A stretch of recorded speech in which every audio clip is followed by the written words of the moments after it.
Hi, it's me, and I'm late, but I'm here.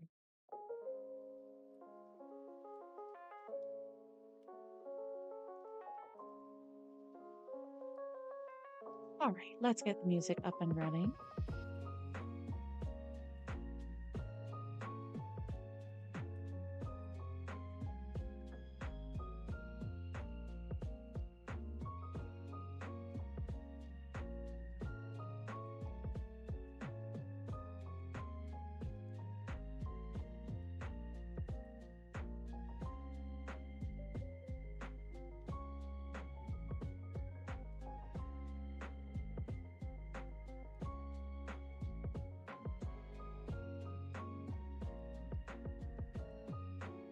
Oh,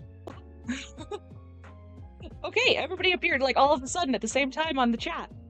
Hello, everybody.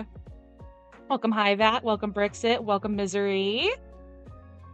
Since starting late today, my apologies. I was trying to be fuel efficient. So I went to the craft store to save a trip. Let's go ahead and get right into it today, if Mega will start.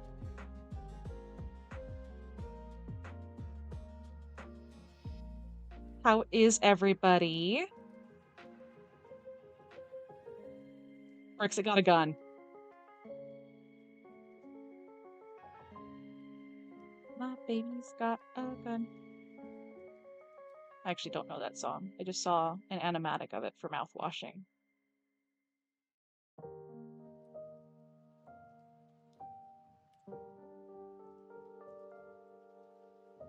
Okay.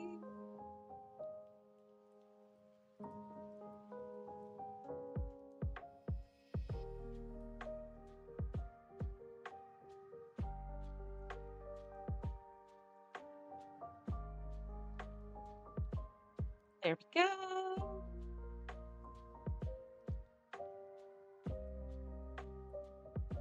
I think I'm finally almost done with the stupid plushy pattern piece that you lost and had to try to remake from memory. Oof. Big oof.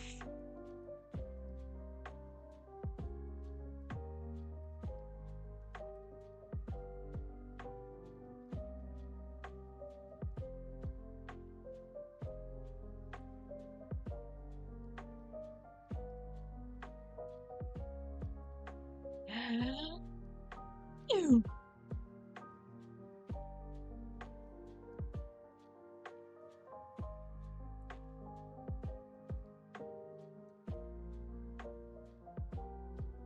Na-na-na-na-na. Time to poke chat.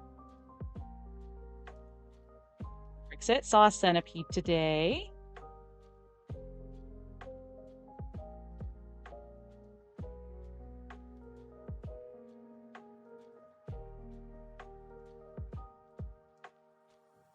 Right. There is our tree.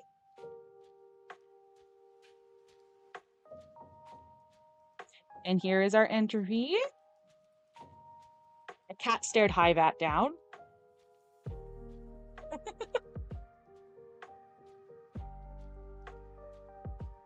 I am recording, yes.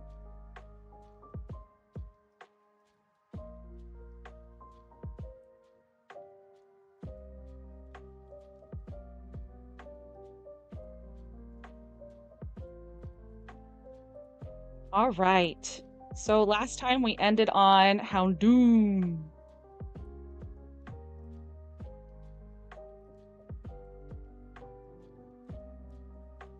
Come on. Kingdra. Oh, we've even already done Kingdras, but we'll still go ahead and read the entry. Let's go down to where it is.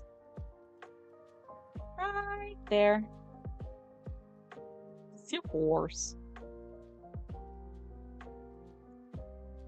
It is said that it usually hides in underwater caves. It can create whirlpools by yawning. It sleeps deep on the ocean floor to build its energy. It is said to cause tornadoes as it wakes. It stores energy by sleeping at underwater depths at which no other life forms can survive.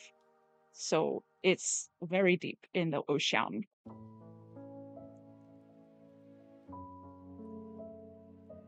Said to cause tornadoes as it wakes.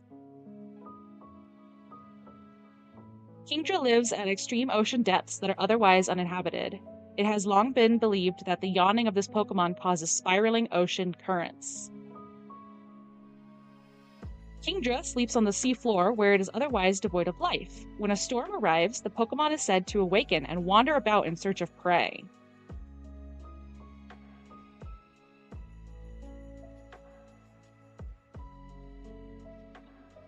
Hyvat is being stared down by a cat that is inside, and Hyvat is outside. Let the cat stay inside. Okay. It sleeps quietly, deep on the seafloor. When it comes up to the surface, it creates a huge whirlpool that can swallow even ships. Cat let the Hyvat in.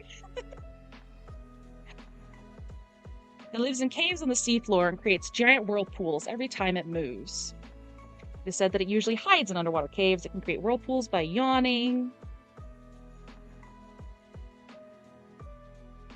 It stores energy by sleeping at underwater depths at which no other life forms can survive. I don't know how big this thing is. We'll circle back up to that.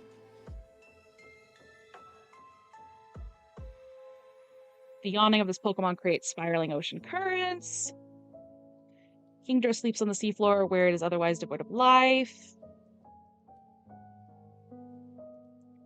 With the arrival of a storm at sea, this Pokemon will show itself on the surface.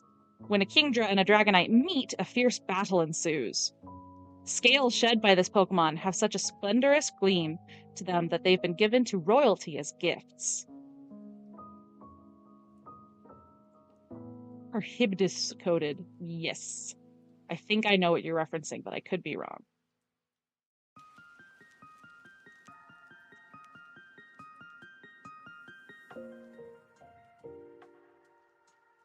Yeah, how big is this thing? It's 5'11". Pretty big for a Seahorse, but...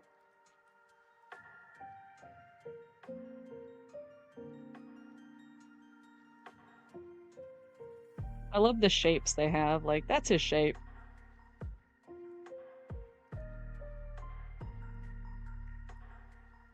Phanpy! Does it even have a John to yawn? A John? Jaw to yawn with. I don't know, man. Kind of just has a head shaped like a gun.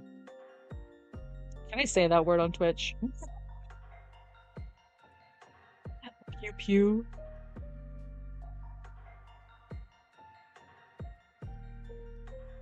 Okay, Phanpy. I love Phanpy. I think Phanpy is really cute.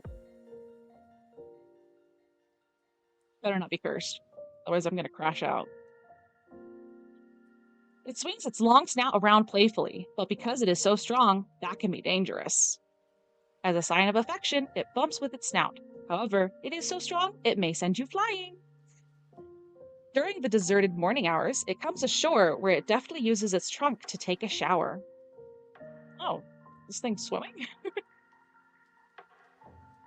For its nest, Phanpy digs a vertical pit in the ground at the edge of a river. It marks the area around its nest with its trunk to let others know the area has been claimed. I think Pokemon Physical. I think it means it, like, goes to the shore, not that it comes ashore. I think that's what it's supposed to mean. I have no idea, though. Phanpy uses its long nose to shower itself. When others gather around, they thoroughly douse each other with water. These Pokemon can be seen drying their soaking wet bodies at the edge of water. Phanpy's ears serve as broad fans. When it becomes hot, it flaps the ears busily to cool down. Even the young are very strong. It is strong despite its compact size. It can easily pick up and carry an adult human on its back. Amazing.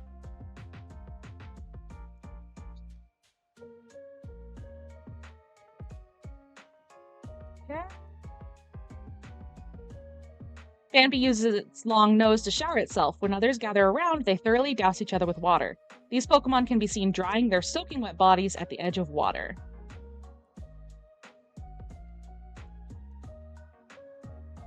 This Pokemon lives and nests on a river bank. After playing in the mud, it won't be able to settle down unless it washes itself. Yeah, this thing is probably like 2 feet tall. It is far stronger than it appears. If a Phanpy is swinging its trunk around and your arm gets hit by it, your arm bone will shatter. I think it is like, oh, it's 1 foot, 8 inches tall.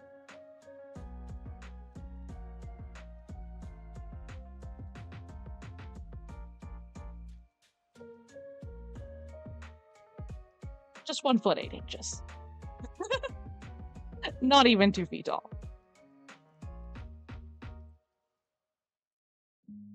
Let's go ahead and read Donphan.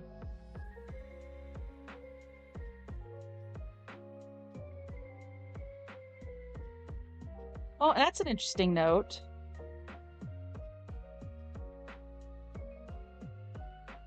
The mouth doesn't make it all the way to the tusks, which kind of means that the bone is coming out of the cheek, not the lips.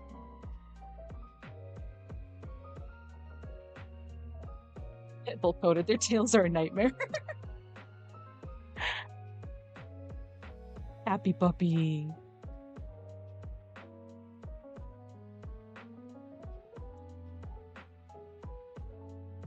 And Phanpy didn't have any tusks.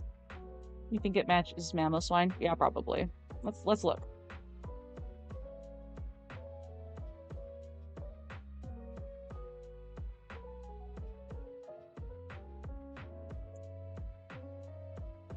Yeah, Mamoswine doesn't even have a mouth.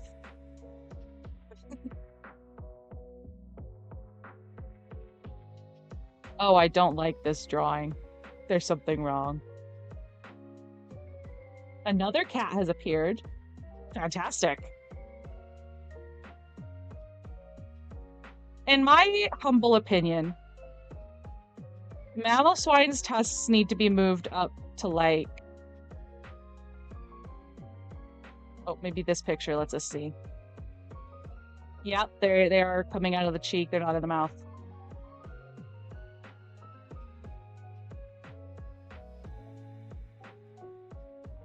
Are you talking about this picture?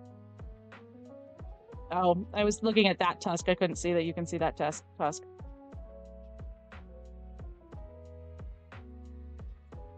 In my humble opinion, the tusk should not come out from right here. It should come out from like right here. Maybe they are more like spikes coming out of the jawbone. They are also apparently made out of ice. I remember that from Mamoswine. Also, why he green?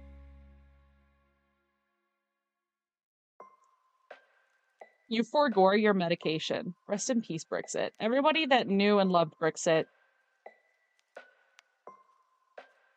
prepare for the wake.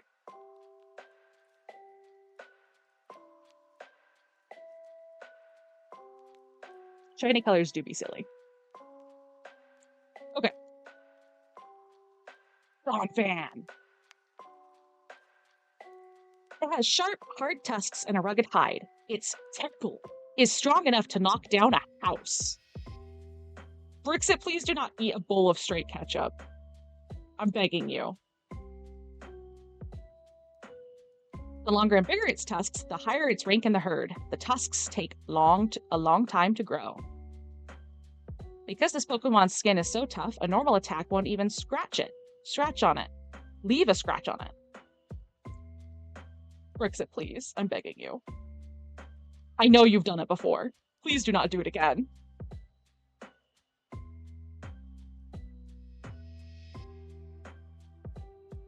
Donphan's favorite attack is curling its body into a ball, then charging at its foe while rolling at a high speed.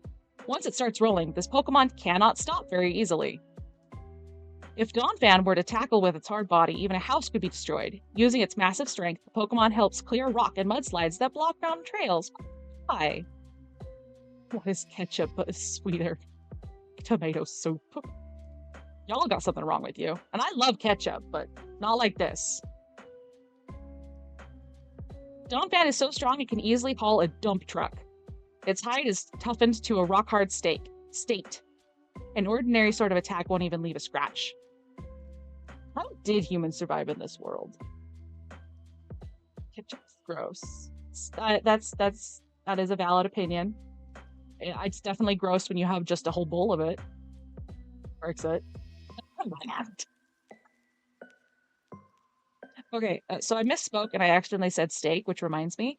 I thought roast was like the same thing as steak. So I had my first steak not that long ago, but like I had it at like a fancy place because a company was trying to get my company to use their product, so they took us to dinner. I don't know what I just said. The company was trying to get us to use their product. I feel like I said my product. I don't have a product. Your sister used to put ketchup on ice cream. That's a war crime, probably. I'm pretty sure they brought that up specifically at the Geneva Convention. Yeah, turns out steak is not the same thing as roast. Rest in peace, Hivat. You're being attacked by multiple bees. That is not pleasant. I hope they do not sting you and they just buzz around you. Anyway, turns out I do like steak. I just didn't like roast.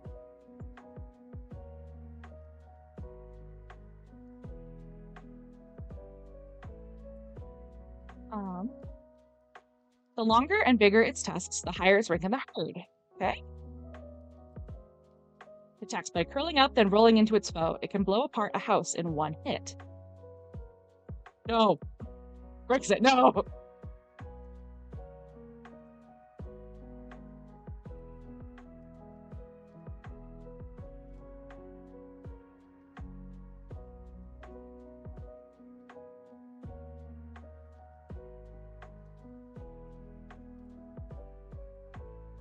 Donphan is covered in tough hide, so even being hit by a car won't phase this Pokemon. However, it is extremely susceptible to rain.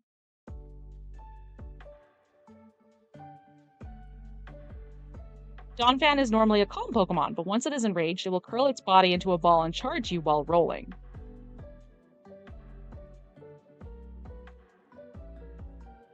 I love how they got one rolling in the background.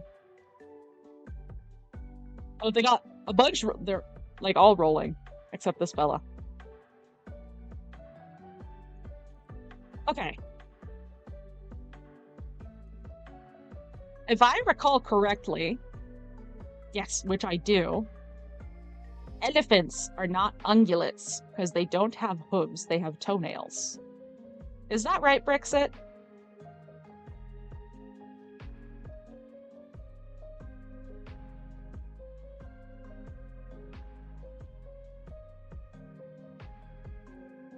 Scroll down.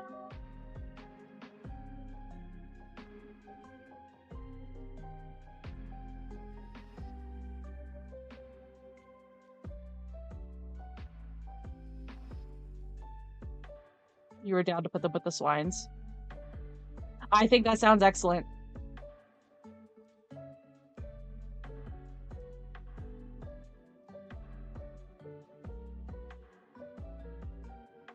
And B, I was thinking of Nidoran, Nidorinas, Nidor King Queen.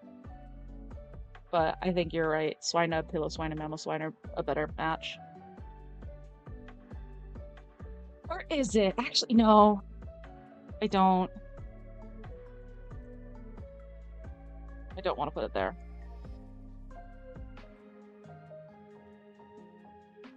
I want to put it here.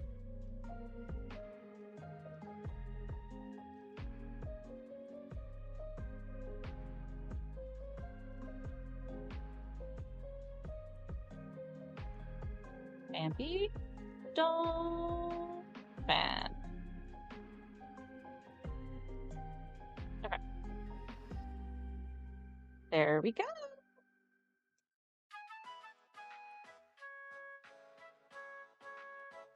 I've been so excited for Porygon.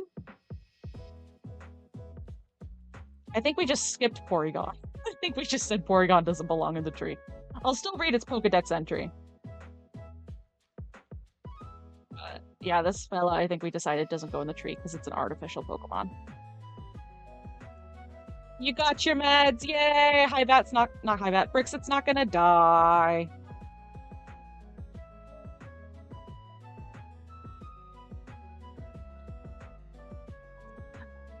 There it is.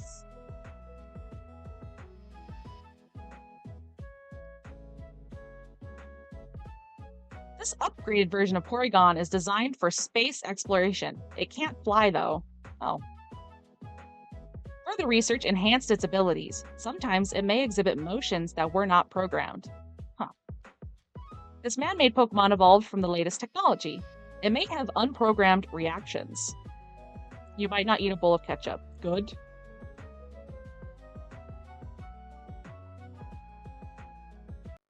Porygon 2 was created by humans using the power of science. This man-made Porygon has been endowed with artificial intelligence that enables it to learn new gestures and emotions on its own.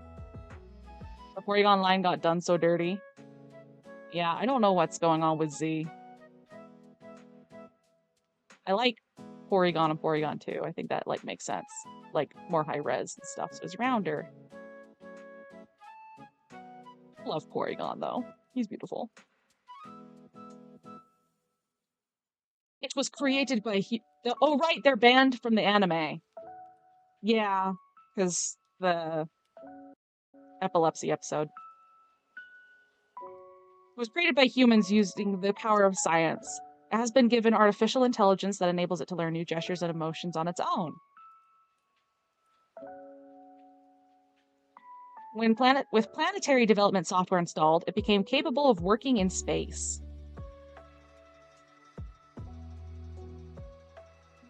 The what? Yes. So there was an episode where Pikachu used an ability, and it was an episode highly featuring Porygon. There was just a lot of flashing in it, and some kids had epileptic episodes while they were watching Pokemon. So Porygon is now banned, even though it was Pikachu.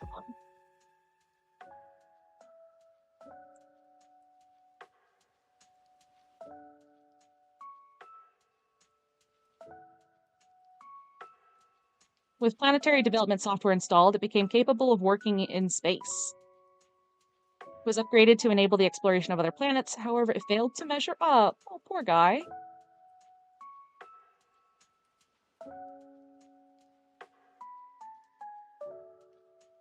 It's also the reason why most anime dark and intense fight scenes. Yeah, that makes sense. It was upgraded to enable the exploration of other planets, however, it failed to measure up. Further research enhanced its abilities.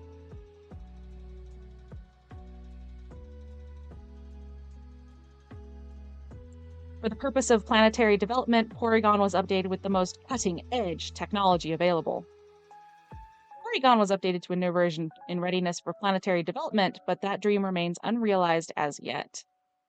AI has been installed in it. It learns various things all on its own, but it even remembers things it doesn't need to know. Only. Even though it doesn't die in the vacuum of space, it can't move around very well in zero gravity.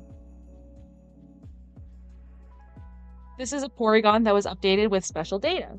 Porygon 2 develops itself by learning about many different subjects all on its own. After artificial intelligence was implemented in Porygon 2, the Pokemon began using a strange language that only other Porygon 2 understand. They slopified Porygon.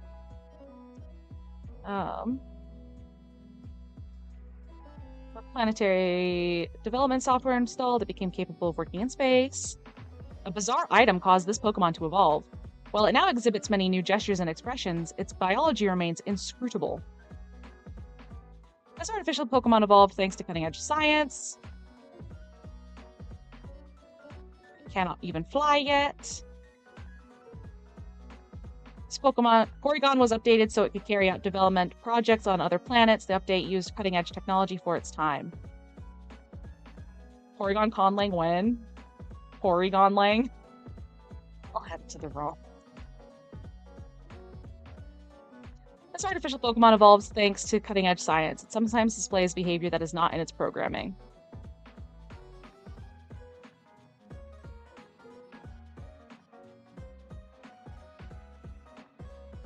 Stantler. Them some proper hooves.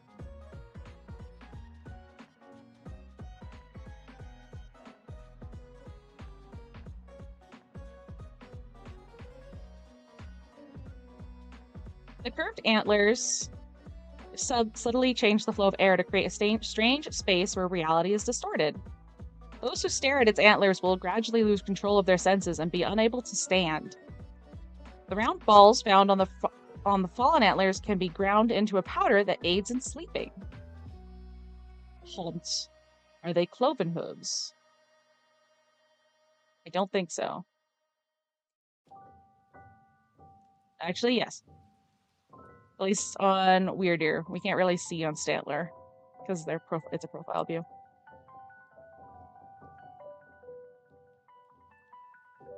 Stantler's magnificent antlers were traded at high prices as works of art. As a result, this Pokemon was hunted close to extinction by those who were after the priceless antlers.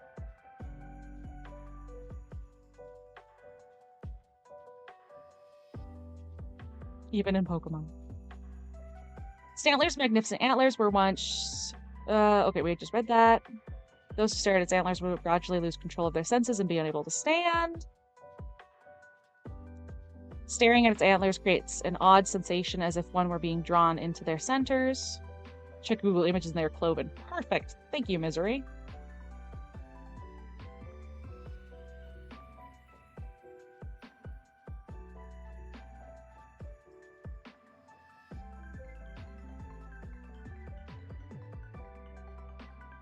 Its strangely shaped antlers have the power to bewitch those who see them.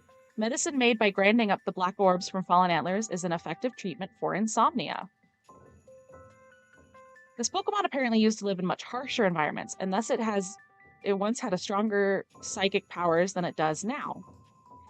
It is said that this Pokemon used to be stronger long ago when it had many enemies, and that it was even able to evolve under its own power.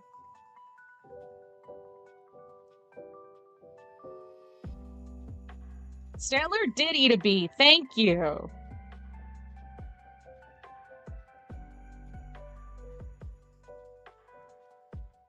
Weirdeer.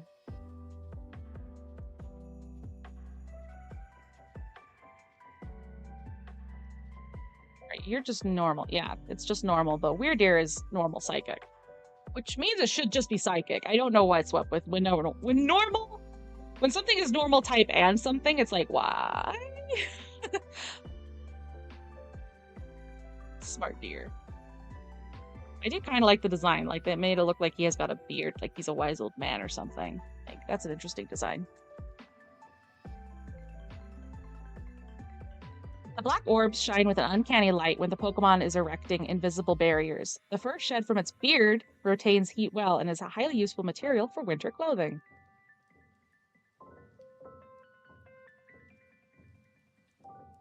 Normal flying bird.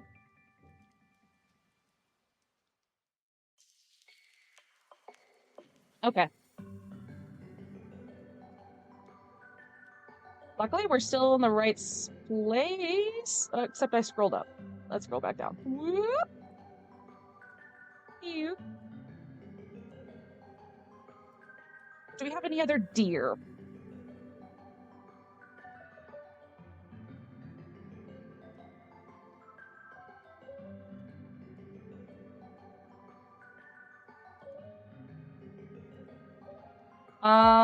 What do you guys think of putting it next to Girafarig and Farigiraf?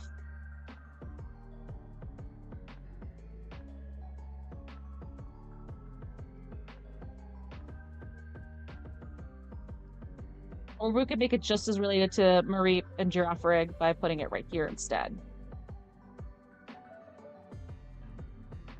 You like it? Yeah, that's all I needed.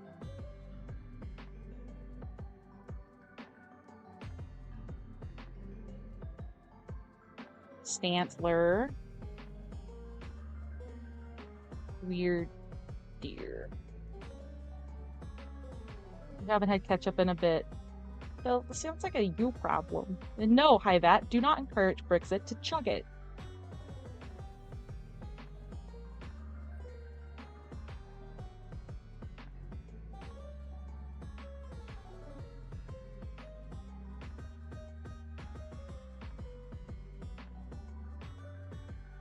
He's a funky fellow.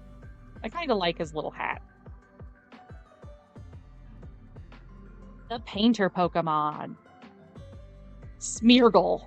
I could have sworn he was later, though.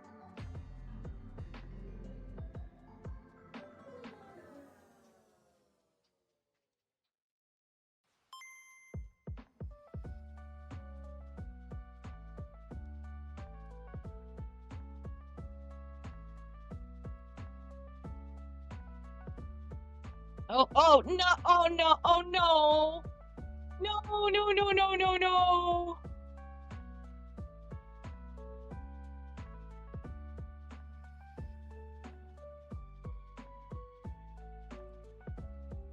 Okay.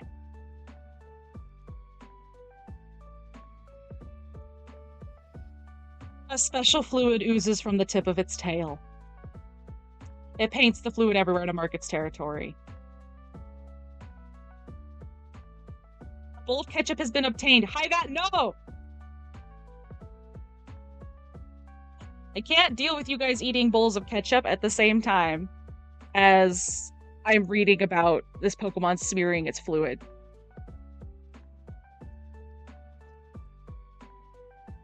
Oh. Oh well. I hoped that it wasn't a biologically secreted paint, but here we are. Although maybe that's a better thing. Probably better be natural. Oh well. Once it becomes an adult, it has a tendency to let its comrades plant footprints on its back. You forgot how strong the taste is.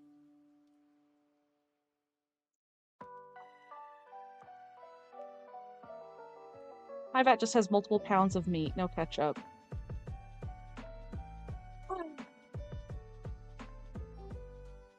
The color of the mysterious fluid secreted from its tail is predetermined for each Smeargle.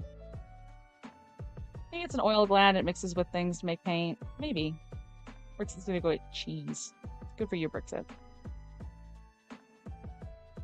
Smeargle marks the boundaries of its territory using a body fluid that leaks out from the tip of its tail. Over 5,000 different marks left by this Pokemon have been found. Yeah. Smeargle marks its territory using a fluid that leaks out of the tip of its tail. About 5,000 marks left by this Pokemon have been found. Once it becomes an adult, it has a tendency to let its comrades plant footprints on its back. It marks its territory by using its tail like a paintbrush. There are over 5,000 different marks.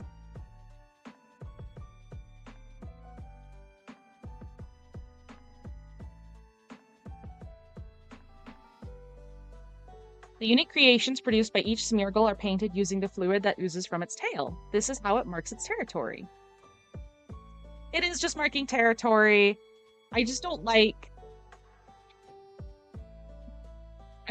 that it's like a paintbrush.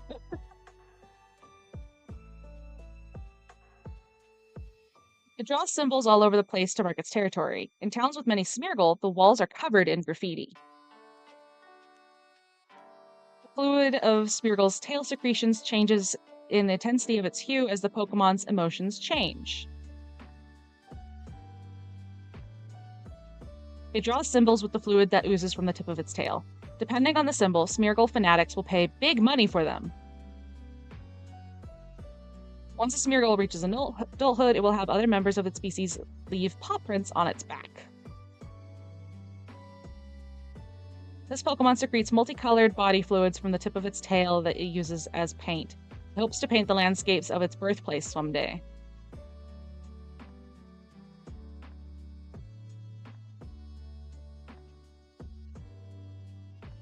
So, is it a dog or is it a monkey? Oh, rest in peace, Brixit. The cheese is missing. Being optimistic about it being an oil paint, yeah.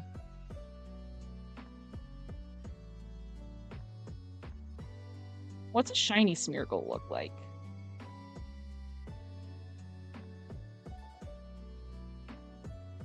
Oh.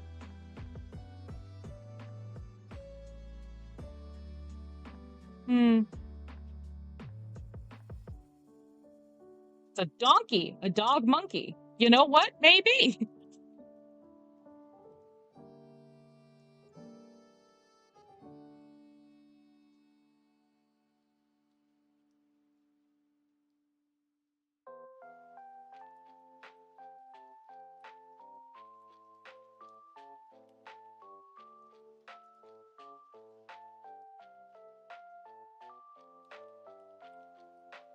It has paws. Yeah. I'm leaning more towards dog.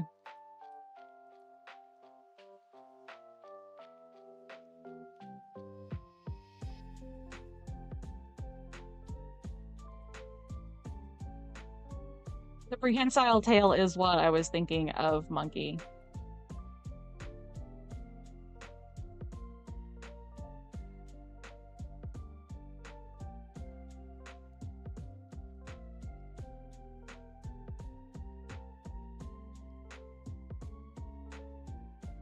That's true. It might just be long and not truly prehensile.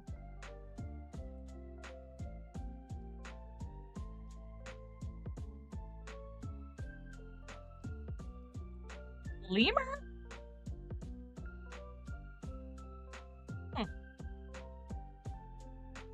Shove it back with you.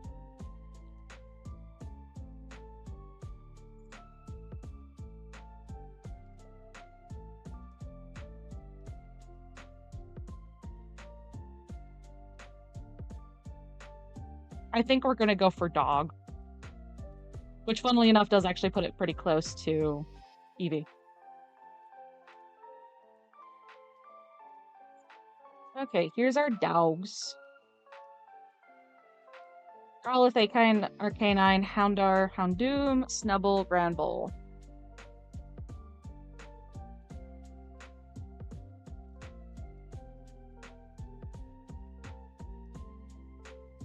Oh.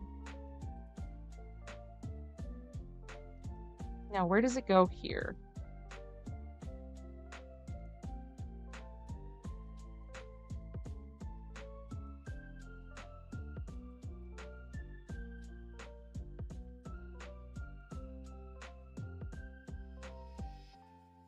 Snubbull's the only other bipedal one who... Oh! You know what? That sounds great.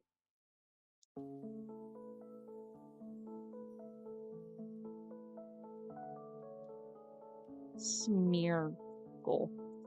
Also, its name kind of sounds like Beagle, so maybe it is supposed to be a dog. What does it say? Normal type Pokemon. Okay, it doesn't really say. Oh yeah, it does say Beagle-like Pokemon, so it was supposed to be a dog. T says white spots. Rest in peace, Brexit.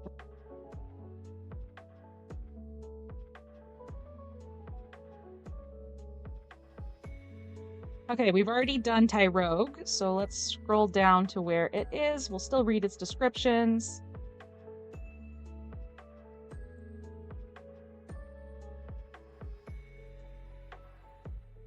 It is not autism-friendly, jeez. He is just a guy. It is always bursting with energy. To make itself stronger, it keeps on fighting, even if it loses. Even though it is small, it can't be ignored because it will slug any handy target without warning. To brush up on its fighting skills, it will challenge anyone. It has a very strong competitive spirit. Tyrogue becomes stressed out if it does not get to train every day. When raising this Pokemon, the trainer must establish and uphold various training methods. Or a regular training schedule. The one dancing skeleton marionette.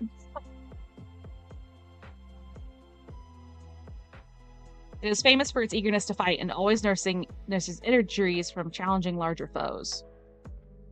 It is always bursting with energy. To make itself stronger, it keeps on fighting even if it loses.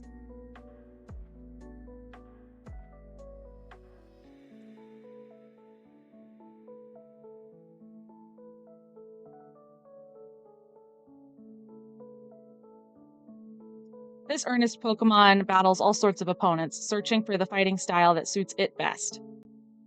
Its intense desire to become stronger and stronger drives it to recklessly train its body and challenge any opponent it can find to battle.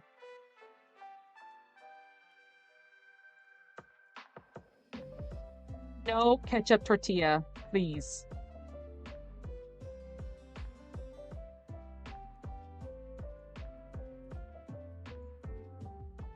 So that's Tyrogue. Hitmontop.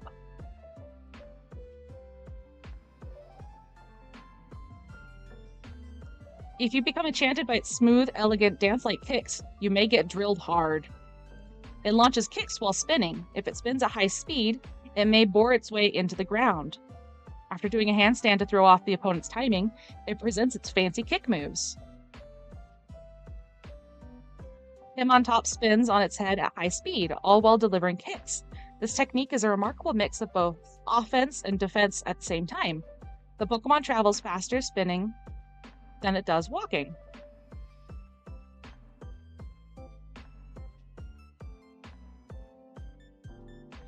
It fights while spinning like a top. The centrifugal force boosts its destructive power by 10. If you are enchanted by its smooth dance-like kicks, you may get a closer experience with one than you'd like.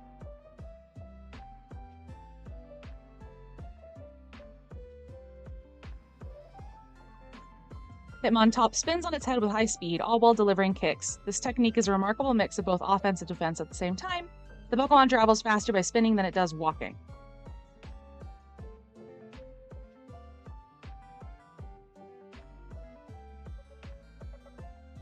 This Pokemon is adept at dance-like kicks. The horn atop its head is made from the same substance that generally forms fur and claws. Okay?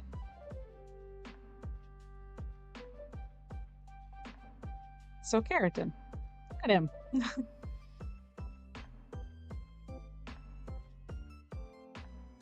And next is Smoochum, who is also already on our list.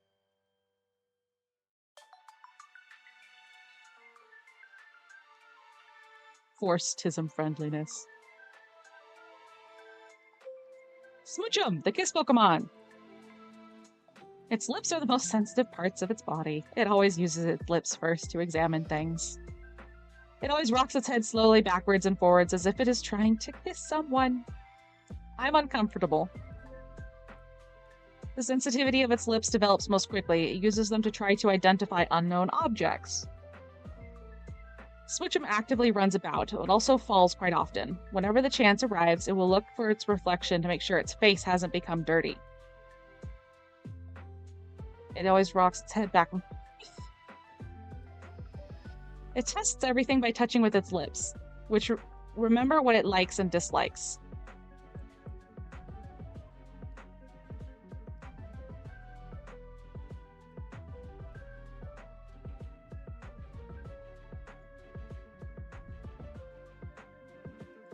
Mother just looked at you and said cheese and ketchup and left without a word. 5 more till the silly dogs. Yay! Separate brain for lips? Maybe.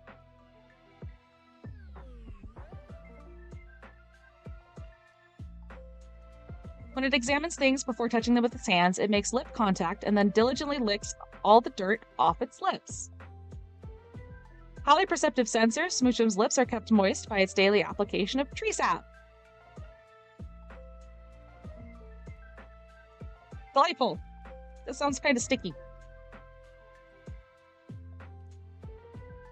Okay, so this fella is a little cursed, and I kind of hate it.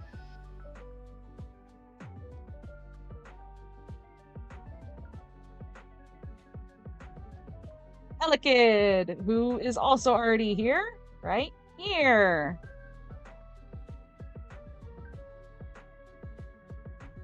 It rotates its arms to generate electricity, but it tires easily, so it charges up only a little bit. Even in the most vicious storm, this Pokemon plays happily if thunder rumbles in the sky. It loves violent thunder. The space between its horns flicker bluish-white when it is charging energy. It rotates its arms to generate electricity, but it tires easily, so it charges up only a little bit.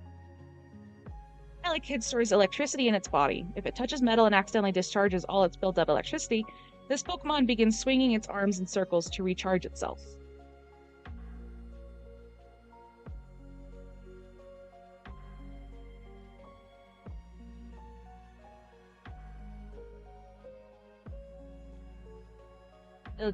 generates electricity by whirling its arms. However, it can't store the energy it makes. A weak electric current flows between its horns. Sticking a hand there shocks the unwary.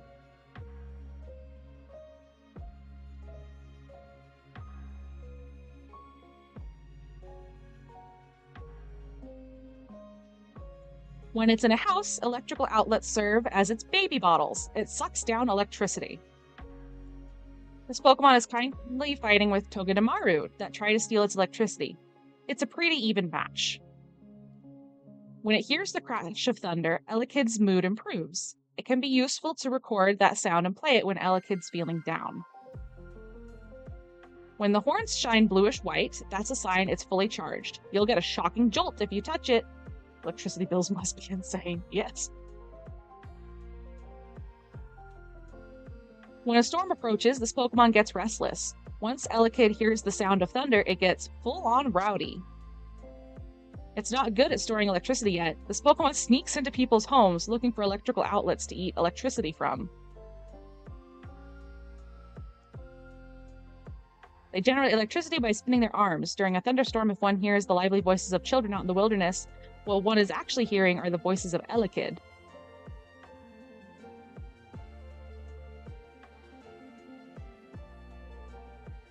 Just a little guy. I like how it looks like the prongs from an outlet. I think that's fun. Magby! We also already have Magby.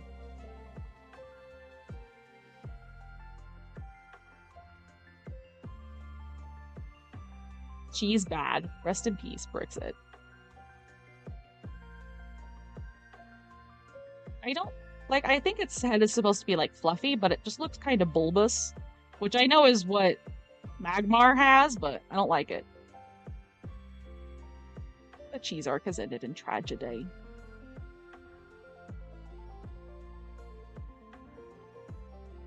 Each and every time it inhales and exhales, hot embers dribble out of its mouth and nostrils. It is found in volcanic craters. Its body temperature is over 1,100 degrees, so don't underestimate it. It naturally spits in a 1,100 degree flame. It is said that when many appear, it heralds a volcanic eruption. Magby's state of health is determined by observing the fire it breathes. If the Pokemon is spouting yellow flames from its mouth, it is in good health. But when it is fatigued, black smoke will be mixed in with the flames. And it's 1,100 degrees Fahrenheit.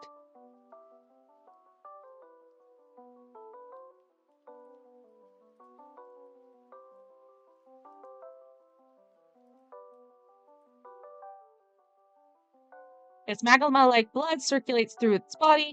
Its body heat can top 1,100 degrees Fahrenheit.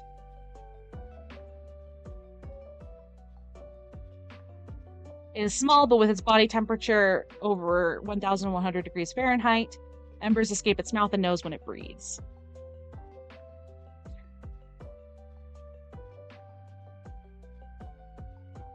Many of these Pokemon can be seen in areas with volcanic activity. Feeding can get them so excited they exhale flames of 1,100 degrees Fahrenheit. Brixit's getting glass of milk. When flames drip from its nose, that means it has a cold. Have it lie down for a nice rest in some magma. A famous potter lives with a Magmy. Apparently its soft flames produce soft, fine works. Its body temperature is around that 1,100 degrees Fahrenheit. If Magby falls into a small enough pond, the whole thing will dry up. You cannot pet this thing, not without some intense oven mitts.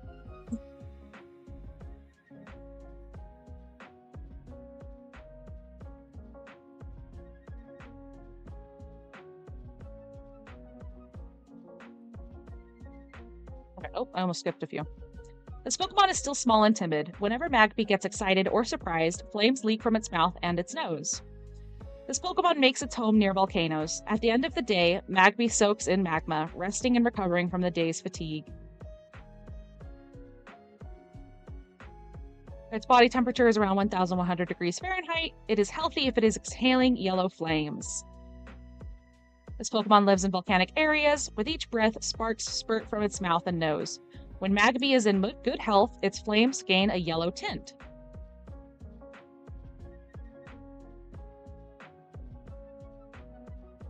Yep, just a baby.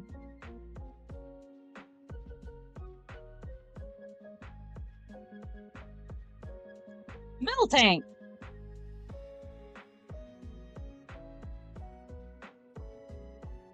Oh. I do appreciate in one sense that they're all female. It can be considered to be a counterpart of Tauros. Is Tauros entirely male?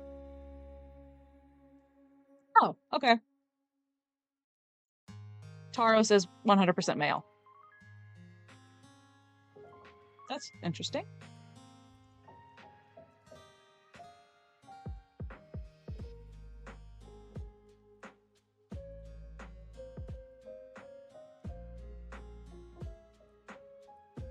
Okay. I know I usually wait to read the description. What's the size difference? Oh, let's see. This is 3'11".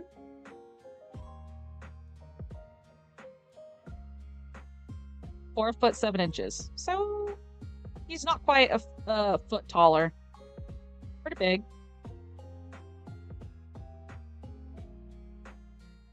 Where's the weight? 200 pounds. 166 pounds. Okay. Not as bad as I was thinking. I think, yeah, normally I read the descriptions first, and I still will go ahead and read the description. But I'm gonna go ahead and place it.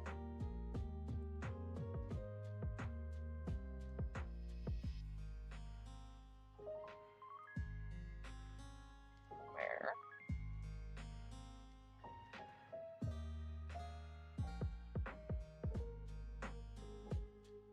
There it is.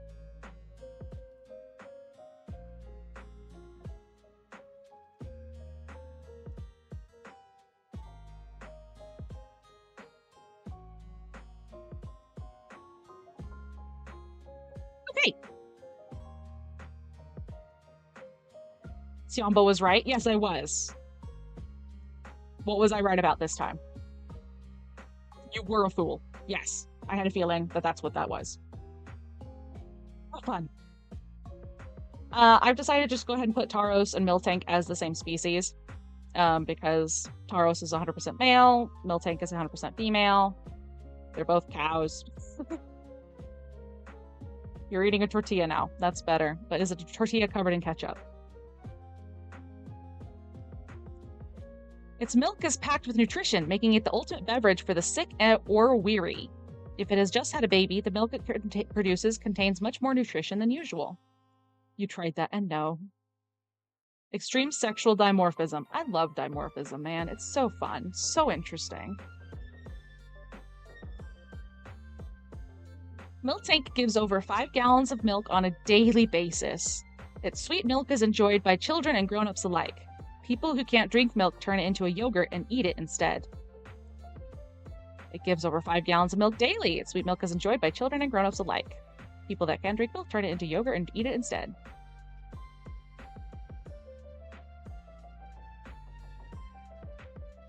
It is said that kids who drink Miltank's milk grow up to become hearty, healthy adults. If it is around babies, the milk it produces contains much more nutrition than usual.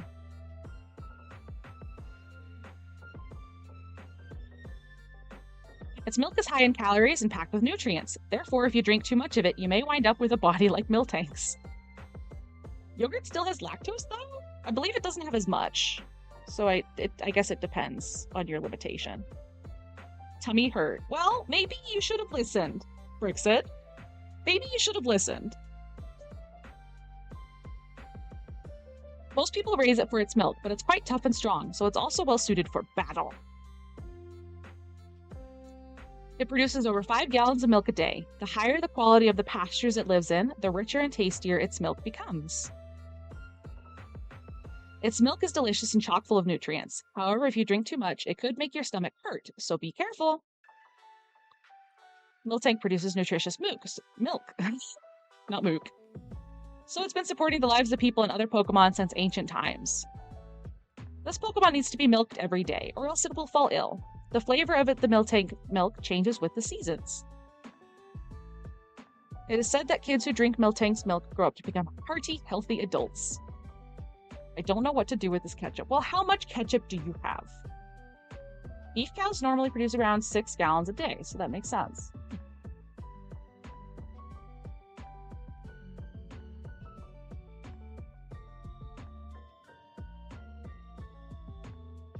So yeah, we're just gonna put it with Tauros right here.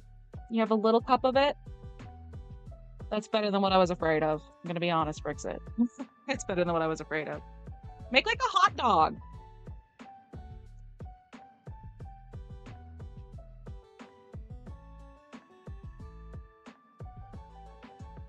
Blissey!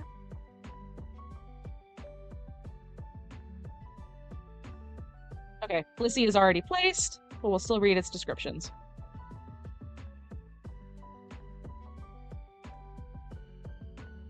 Happiny, Chansey, Blissey. Give it to a Pikachu, they love ketchup. Anyone who takes even one bite of Blissey's egg becomes unfailingly caring and pleasant to everyone. Okay, powerful. Let me just sneak that into some people's diets. Both Kata are now staring at Hybat.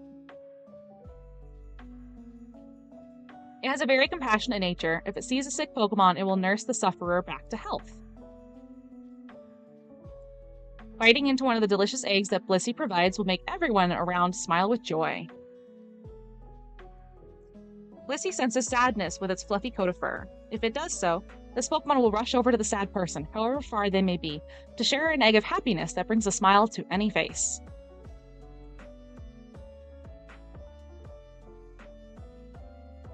This kind-hearted Pokemon nurses sick Pokemon to health. It senses feelings of sadness.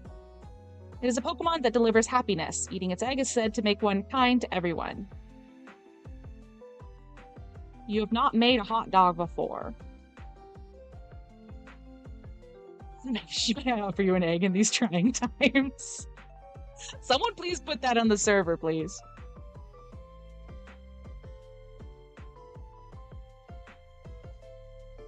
The eggs it lays are filled with happiness. Eating even one bite will bring a smile to anyone.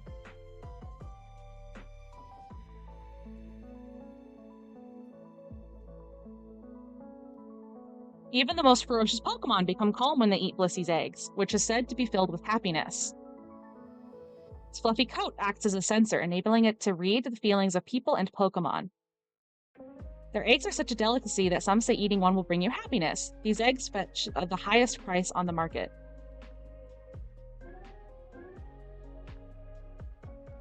Boil water, leave in till the shell cracks. Enjoy. Xiombo, is this true? I mean, that's one way to make a hot dog. There's multiple ways to make a hot dog. Assuming that you're not actually making the hot dog. You can boil it in water. You can put it on a skillet with a little bit of water in it. Then you just have to, like, rotate it over and over. Or you can microwave it for, like, usually 30 seconds. Flip it 30 seconds. If you're making it from scratch, I don't know what to tell you. I do not make mine from scratch. They tend to taste better when you make them on the skillet. I've not tried the boiling method personally before.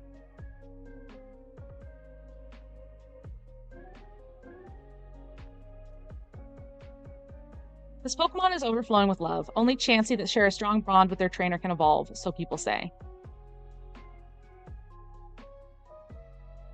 Whenever a Blissey finds a weakened Pokemon, it will share its egg and offer its care until the other Pokemon is all better. Blissey lays mysterious eggs that are filled with happiness. It's said that anyone who eats a Blissey egg will start acting kindly to others. This kind-hearted Pokemon nurses sick Pokemon to health. It senses feelings of sadness. It is a Pokemon that delivers happiness. Eating its egg is said to make one kind to everyone. A kind-hearted Pokemon that will care for any sick person or Pokemon until their health improves. The eggs it lays are delicious and bring good fortune to those who eat them. Freezer broke. Brixit, what have you done to the kitchen in your home? Because didn't you also say the dishwasher was broken?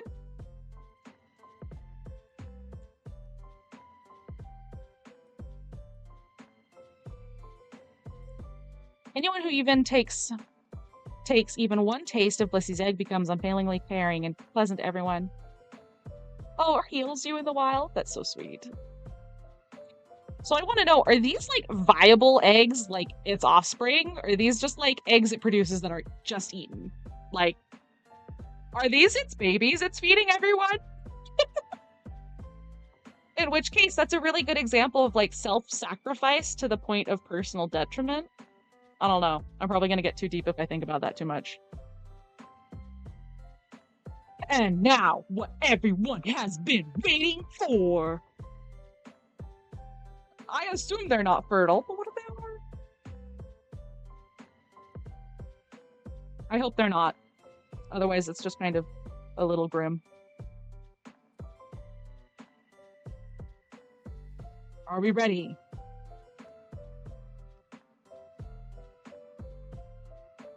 Are we ready?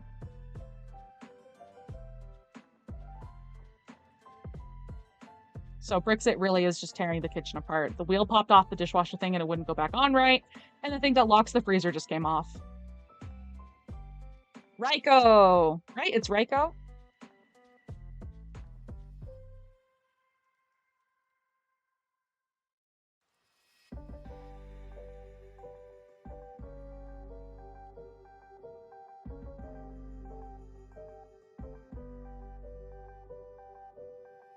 The rain clouds it carries let it fire thunderbolts at will.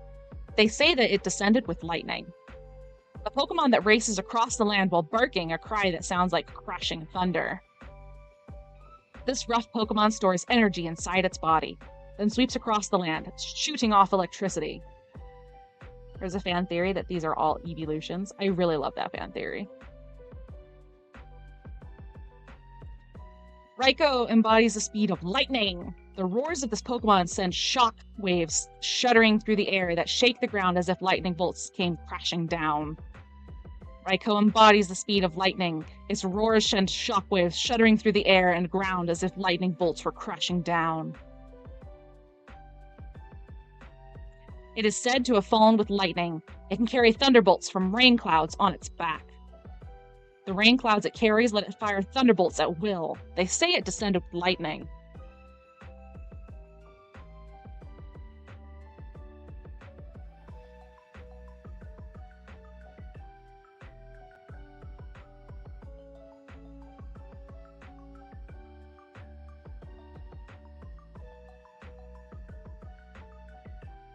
Okay.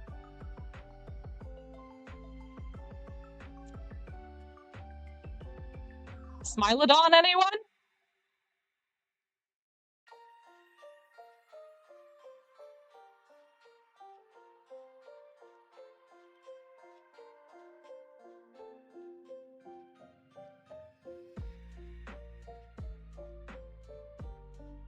Notably, while they are legendary Pokemon, they are not exactly old enough for that. The event that created them happened only 150 years ago, before the Gen 2 games. True. But dogs have never evolved those teeth. I say as if this tree is perfectly reflective of real life. Okay. So, question number 1.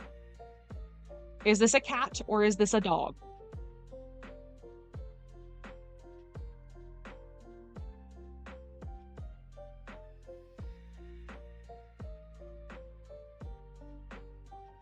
It is both. You know what? We could actually go with both. How much have you missed? Not much. Flame point, not much. At least I don't think so. I don't actually know when you left.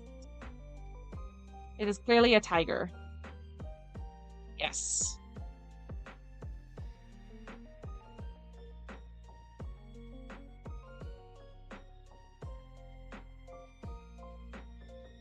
Tummy hurts.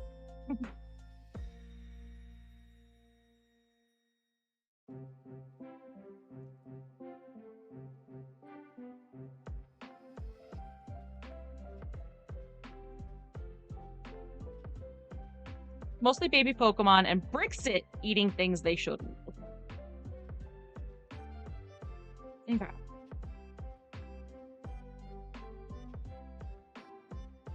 be fair, they are also referred to as legendary beasts. The cheese was also bad. Yeah, we're on Raikou.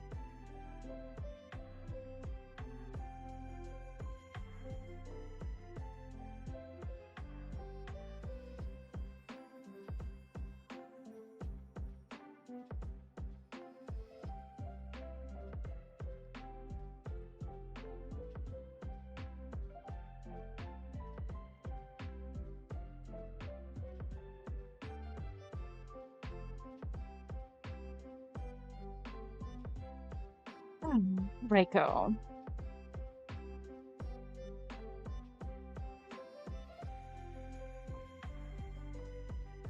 I'm gonna say cat.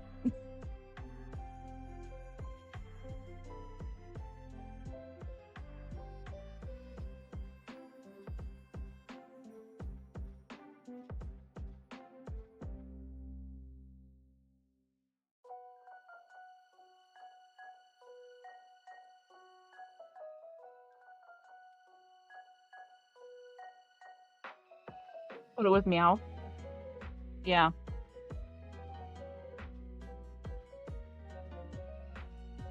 Sounds good to me.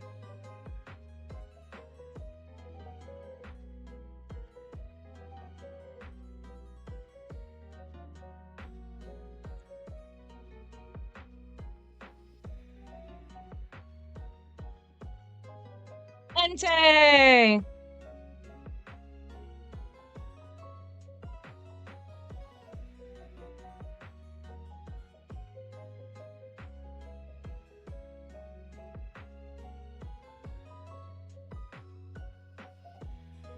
This has been a terrible experience. I will eat an ice cream sandwich. Have fun, Brixit. This is a lion. The most dog-like of the three. As long as it's in Carnivora, I'll be happy with wherever we put it. Okay. Volcanoes erupt when it barks. Unable to restrain its extreme power, it races headlong around the land. A Pokemon that races across the land. It is said that one is born every time a new volcano appears. This brawny Pokemon courses around the earth, spouting flames hotter than a volcano's magma.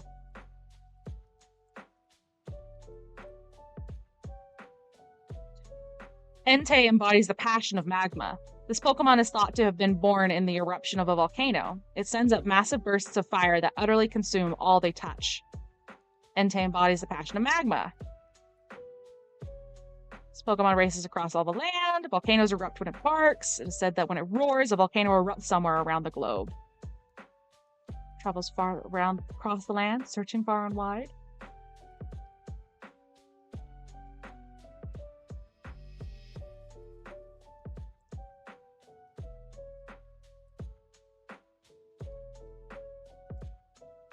Okay.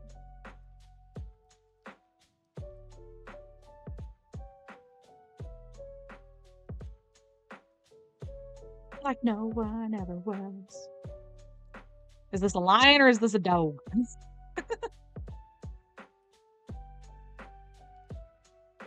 Maybe the cheese was just not aged enough for you, Brixit. Dog. Bork. I've always read it as a dog.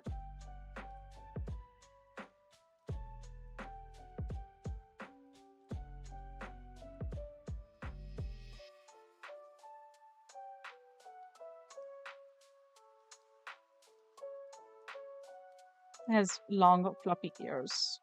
Where?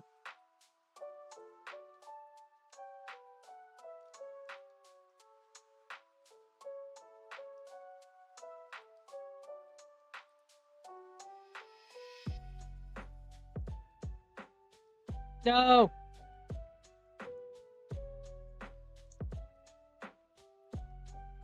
Oh.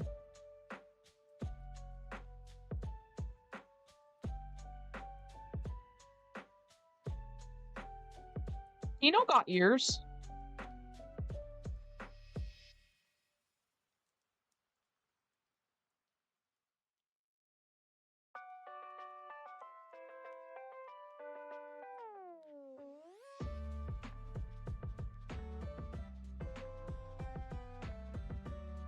What toy?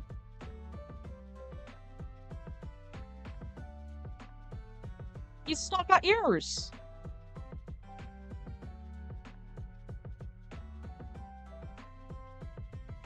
Oh, those are ears?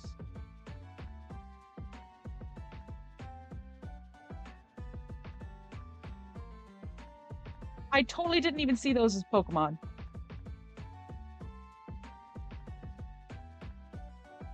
Is it just you or is the stream frozen? I hope the stream's not frozen, especially from where you're mentioning that it got frozen.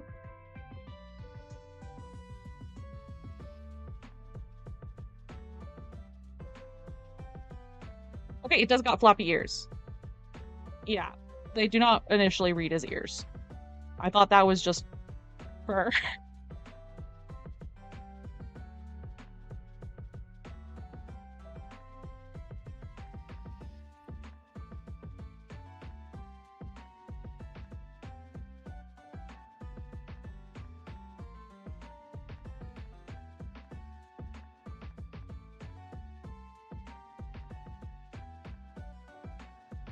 Okay.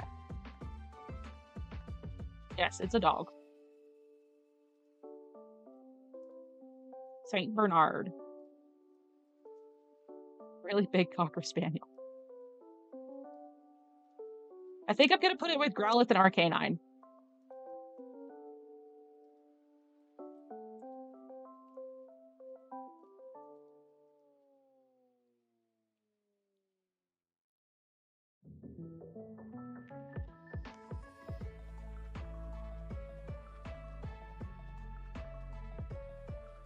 Suicune! Suicune? Suicune. I think it's Suicune.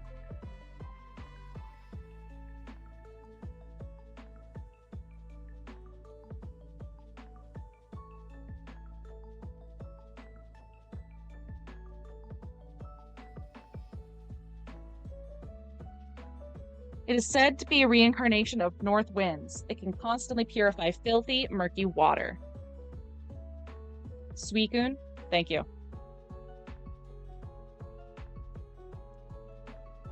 This Pokemon races across the land. It is said that north winds will somehow blow whenever it appears.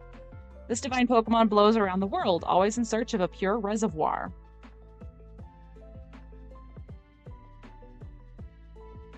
Suicune embodies the compassion of a pure spring of water. It runs across the land with gracefulness. This Pokemon has the power to purify dirty water. Suicune. Spawn. Reincarnation of the northern winds. I think Brixit thinks it's a deer.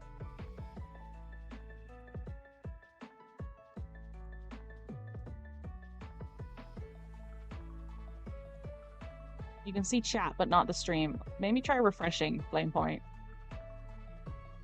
Sucks to be ooh.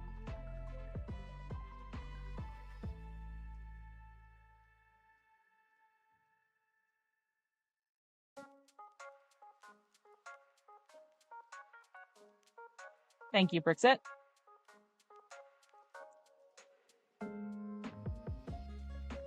Said to be an embodiment of north winds. It can instantly purify filthy, murky water.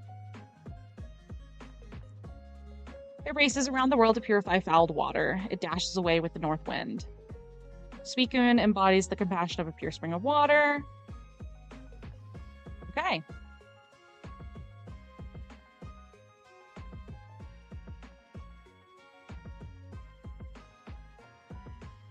I hear you saying deer, but I raise you one problem with that.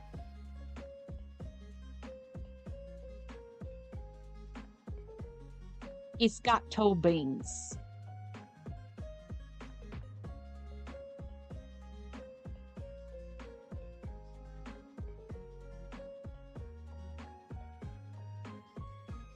You think it is a dog, it just has very strong deer vibes. I will concede that.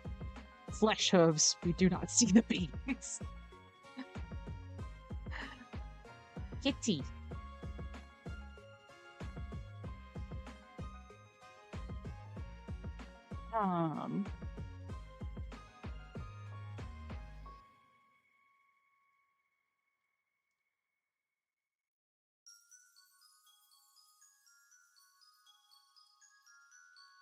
Very dirty water and very wet dirt.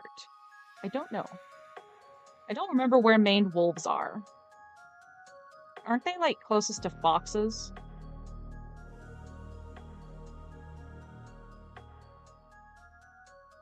Because it does got them long legs.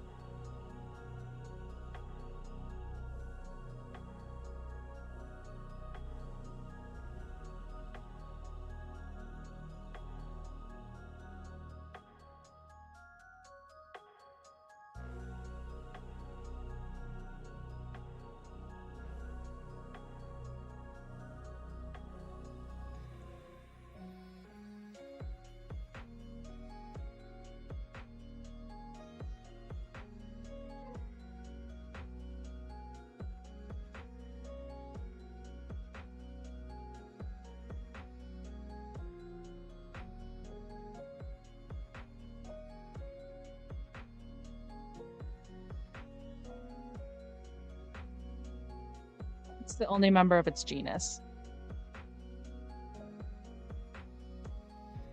And it's stanky.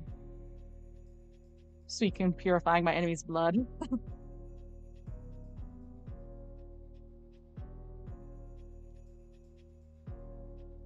Crab-eating fox. Does he eat crab?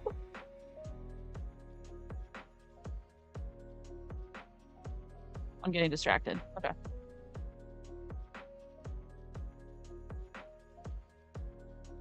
Yes, I do lean more towards canid than felid.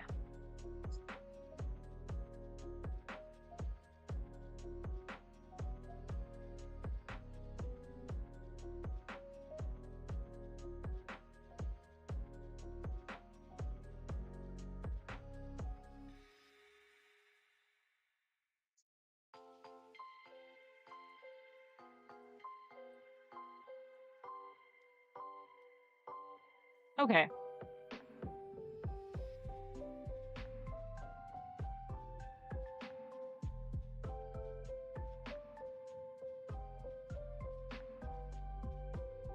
What do we think putting it right here, outside of foxes and dogs?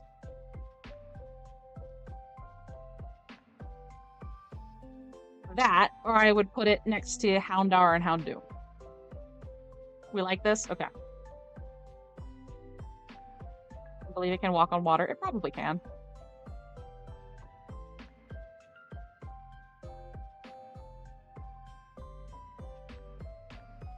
I can't believe I spelled that wrong.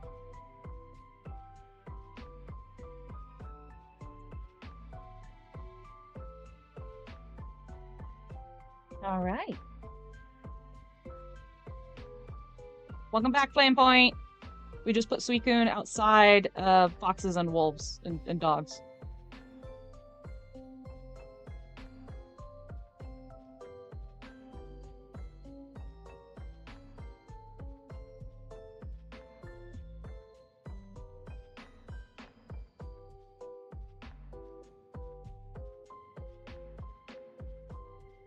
And are you the last fella? No, we've got a couple more. Then we got Lugia. Uh-oh. Celebi. Okay. Trico is Gen 3? Yeah, okay. We can make it. We can make it. We just gotta be a little speedy. Larvitar! Always makes me think of a deck of cards because, I don't know, it just reminds me of a diamond. It feeds on soil. After it has eaten a large mountain, it will fall asleep so it can grow. It is born deep underground. It can't emerge until it has entirely consumed the soil around it.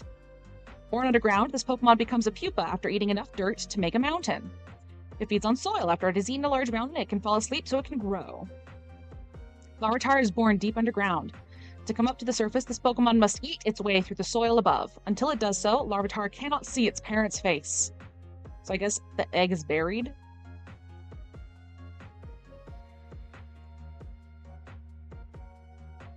Pokemon that eats soil, once it has eaten a large mountain, it goes to sleep so it can grow. Bane of cartographers.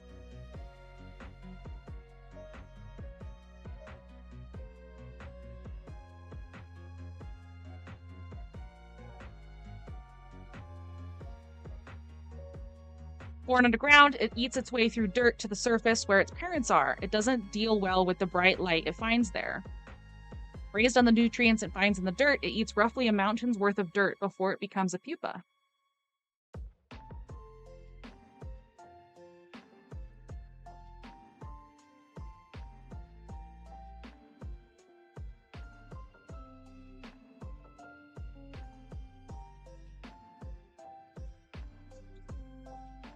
Pupitar.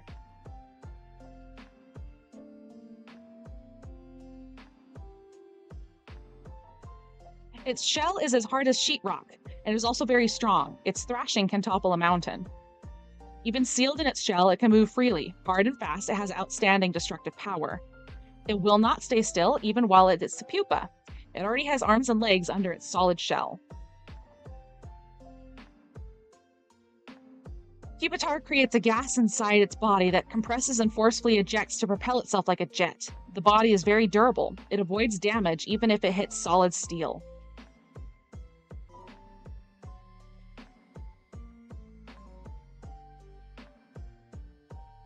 Its thrashing can topple a mountain. Body as hard as bedrock. By preventing pressurized gas, it can launch itself like a rocket. This pupa flies around wildly by venting with great force by the gas pressurized inside its body. I'm just thinking of a balloon and the sound it makes when it flies. I don't think the person who wrote this entry has ever actually seen a mountain before. Yeah.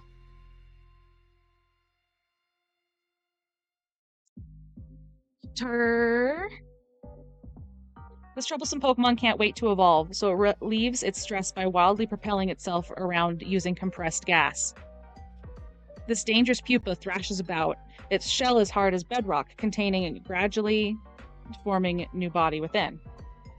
Even sealed within its shell, it can move freely. Hard and fast, it has outstanding destructive power.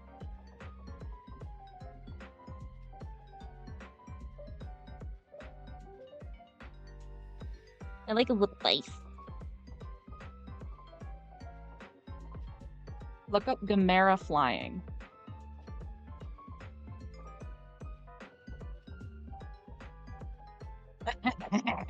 Yes.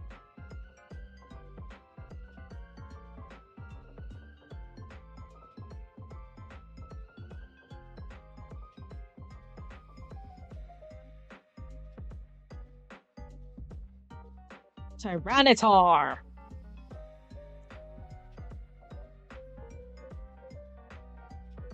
Its body can't be harmed by any sort of attack, so it is very eager to make challenges against enemies. Extremely strong, it can change the landscape. It has an insolent nature that makes it not care about others.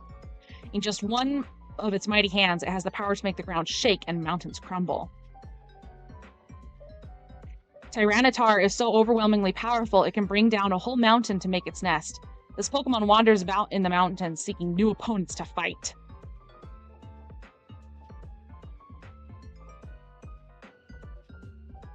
Yeah, what is this thing?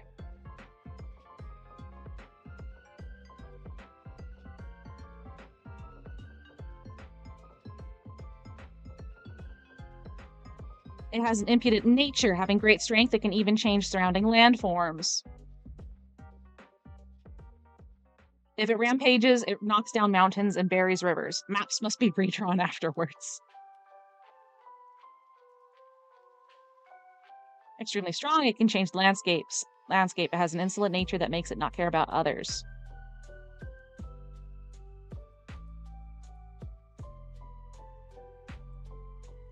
It wanders through the mountains seeking opponents to fight. If it finds an opponent that it's not worthy, Tyranitar ignores it and wanders on. This Pokemon is a mobile disaster, leaving mountains crumbled and houses destroyed in its wake. Due to the colossal power poured into it, this Pokemon's back split right open. Delightful! Its destructive instincts are the only thing keeping it going. The effects of Mega Evolution make it more ferocious than ever. It's unclear whether it can even hear its trainer's orders. Pokemon in Universe versus their Dex entries is like a hydrogen bomb versus a coughing baby.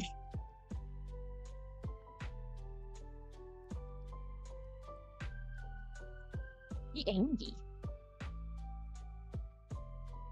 The quakes caused when it walks makes even great mountains crumble and change the surrounding terrain. It doesn't even have to rampage. Mobile disaster, like a mobile home.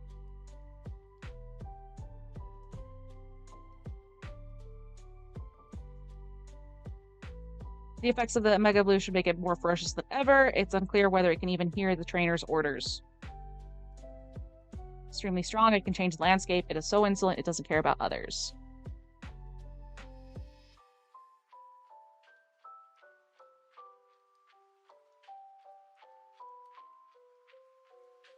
Okay, interesting. I thought these were marks. They are indents.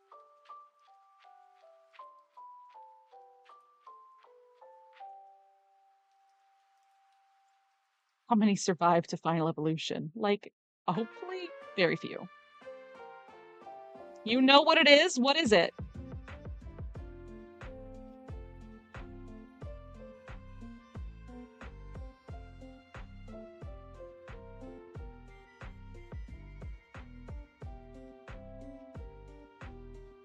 It is still wearing the same shell as Pupitar.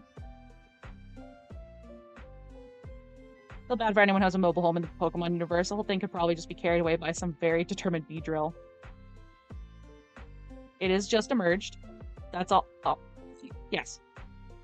I thought you were telling me where you were putting it on the tree. You got me really excited there for a second, Brixit.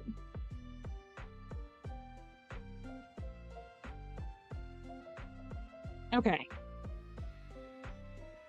Reptile or bug?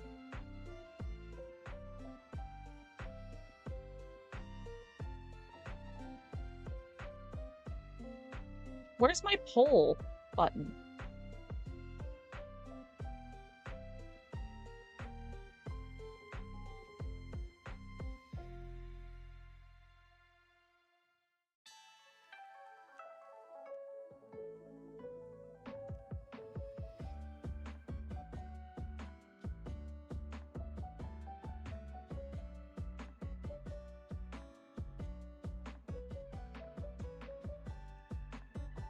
I'm seeing bug most.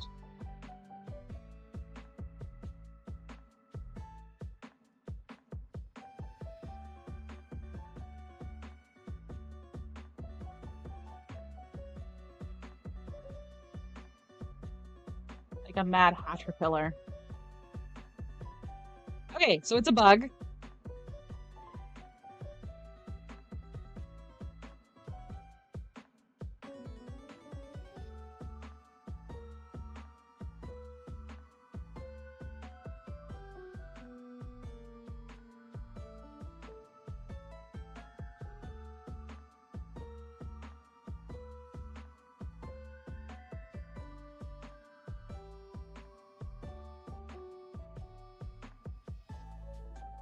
No wings, it is pointy.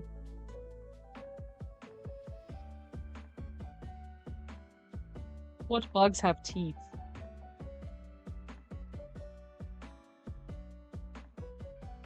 Is this a worm?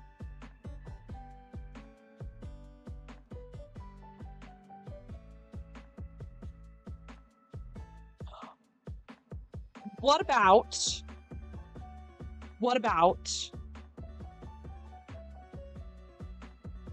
right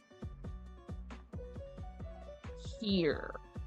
Would you still love me if I was a mobile worm?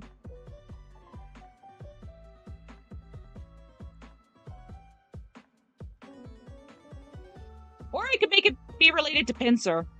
Pinsir doesn't have wings.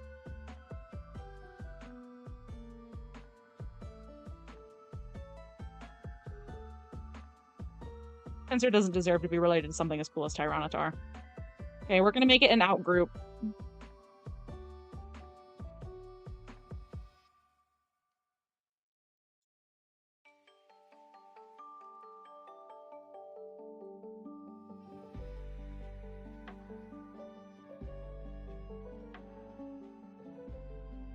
STEM arthropod, pretty much. Pokemon universe is very weird. Okay, Lugia. The diving Pokemon. With giant freaking hands. Be deciding whether or not you think this is more of a pterosaur, a dragon, or a bird.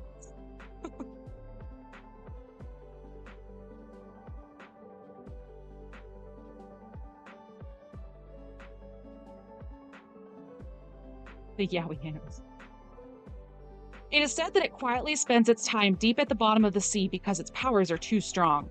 It is said to be the guardian of the seas. It is rumored to have been seen on the night of a storm. It has an incredible ability to calm raging storms. It is said that Lugia appears when the storms start.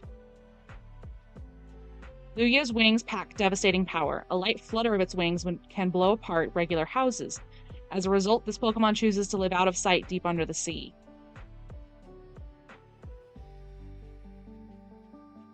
It sleeps in a deep-sea trench. If it flaps its wings, it is said to cause a 40-day storm. It is said to be the guardian of the seas. It is rumored to have been seen on the night of a storm.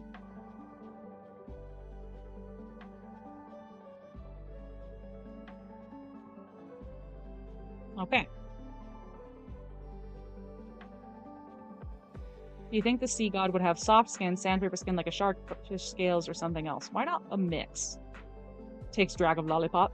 Pterosaur.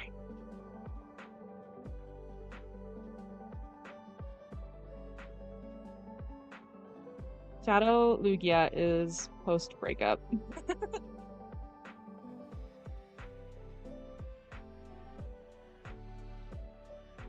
I think it's just straight up a dinosaur. Yeah. How would a mix work, MS streamer? Oh. Well, different parts of it have different, like, skins. Like, it would have, like, scales on, like, its head. And then it could, like, have sandpaper skin on its underbelly. Like, you know. Just have fun with it.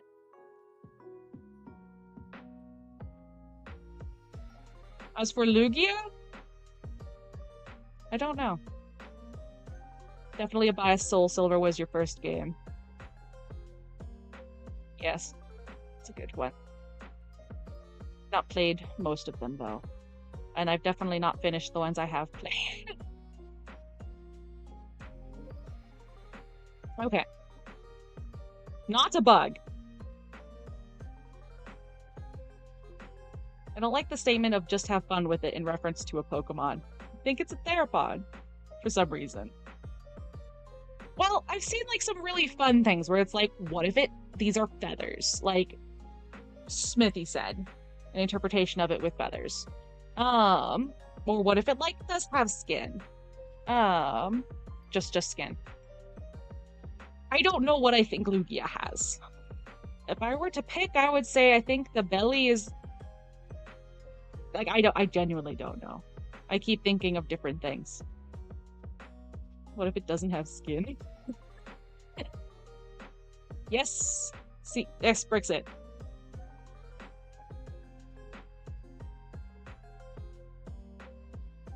Quickly.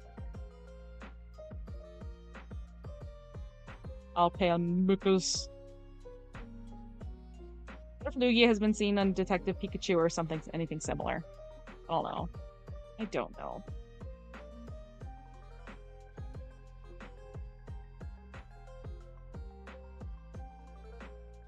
He's not a fish.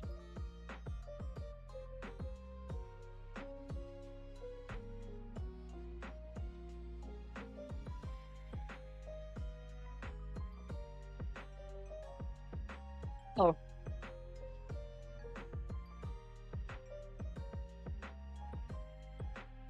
Y'all, I'm thinking about putting it with Togepi, Togetic, and Togekiss. Don't ask me why. But, like, they both fly and they shouldn't.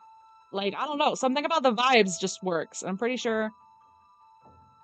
Like, I don't know. They're both kind of freaks. They are in the... Why did we... I don't even know why we put it in the... These guys.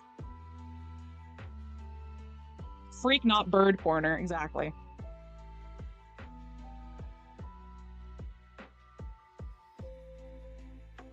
These guys. Okay, bye, Hivat. And part of it is the color palette.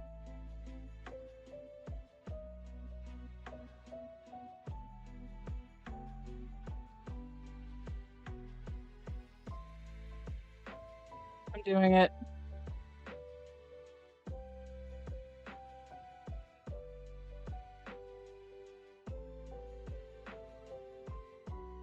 Okay. Oh.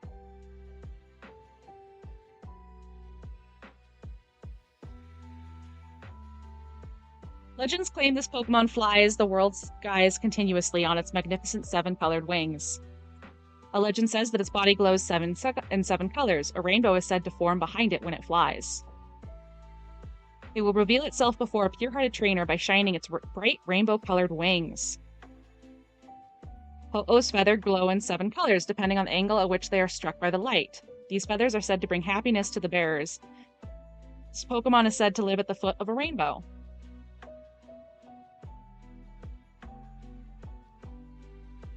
Legends claim this Pokemon flies the world's skies continuously on its magnificent 7-colored wings.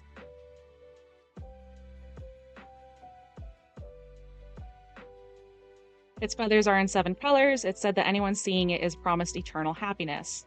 Leprechaun bird.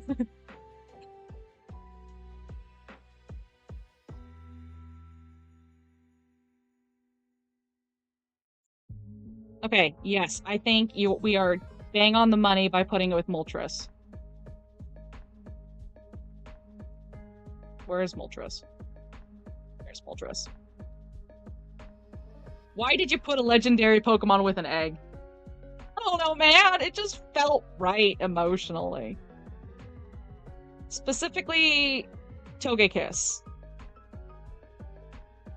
And Ash sees it day 1. Oh. I spelled it wrong. Oh.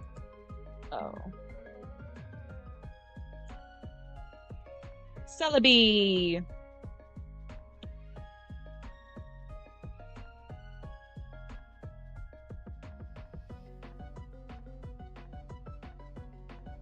Okay. The time travel Pokemon.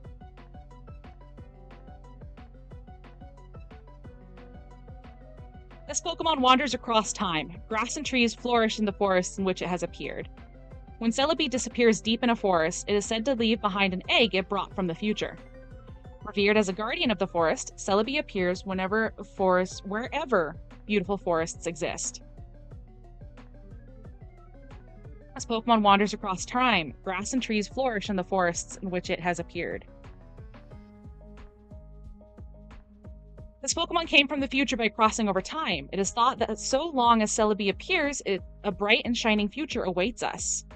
Yeah, Celebi just does casual time travel. It has the power to travel across time, but it is said to only appear in peaceful times. All fear, drunk, driving Celebi.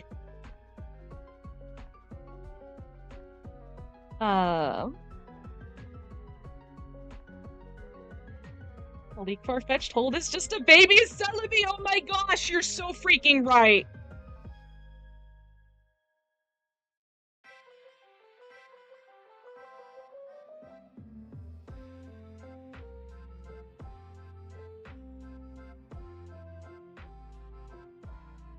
This Pokemon has the ability to move through time. Records describing it as a forest deity can be found from many different eras. This Pokemon traveled through time to come from the future. It bolsters grass and trees with its own strength and can heal wounds too. No! Flame Point, no! No nom nom! Okay, so it's like I believe it's supposed to be specifically like an onion. Since Pokemon are eaten in canon, which one do you think would make the best steak?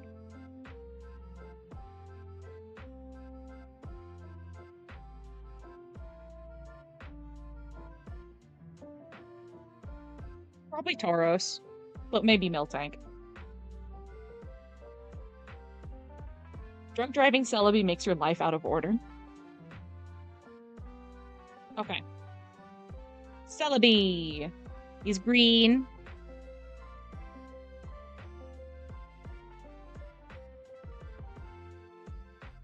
What do we think about putting it as an outgroup to the plants.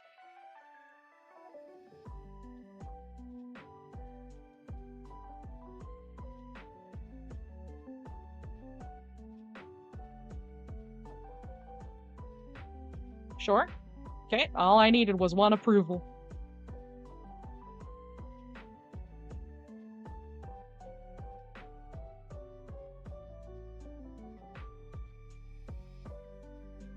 If possible, between plant and fairy. Not quite possible.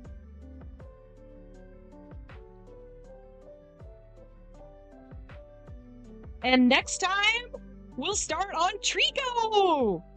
Gen 3! Except we might take a break stream. Or two.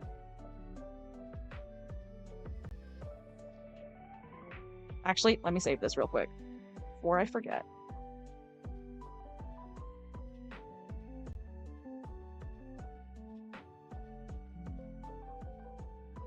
Okay, saved. Chat back where it goes.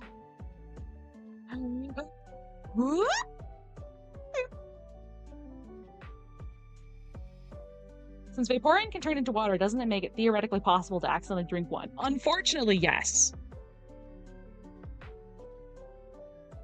Oh.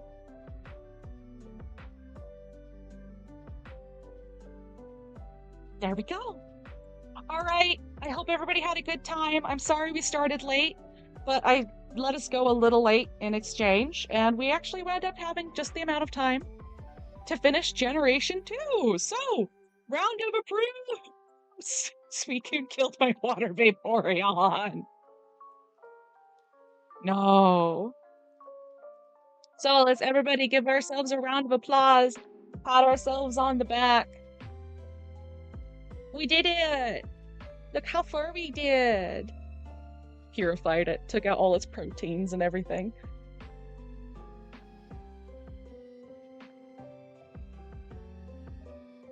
All right. We're probably gonna take a break from the tree because I like to do other things as well.